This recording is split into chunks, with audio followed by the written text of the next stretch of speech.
I shut down the entire company to stop a ridiculously slow software change. I've been working in the engineering department of a smaller manufacturing company, about 70-80 employees, where my responsibilities included handling design changes, editing part and assembly drawings, bills of materials, the whole 9 yards.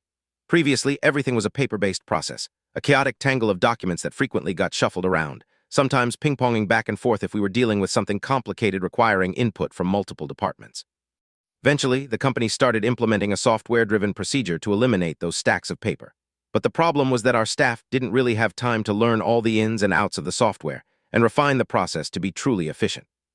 Basically, it was left so that if an item was entered into an engineering change order, it was locked down so that no one could build one, but also a customer couldn't even order one, or any machine that this item happened to be a component of, until the change process was completely finished. Sometimes this could take weeks. I tried explaining several times that if we ever had to work on some item that was used in several of our products, this would bring everything to a screeching halt.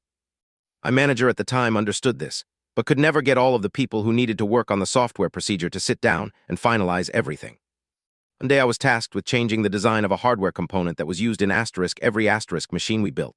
I told my manager that as soon as I started the process, no one in sales would be able to enter an order for any customers until the process would be completed. He shrugged and said, "Do it," knowing that I was right. Within 30 minutes of getting started, a salesman came to my desk asking why he couldn't enter an order.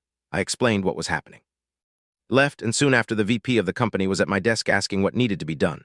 So I told him he needed to corral everyone, needed to hash out how the software was supposed to work properly instead of the half-assed. Just lock everything down, deal they left off with.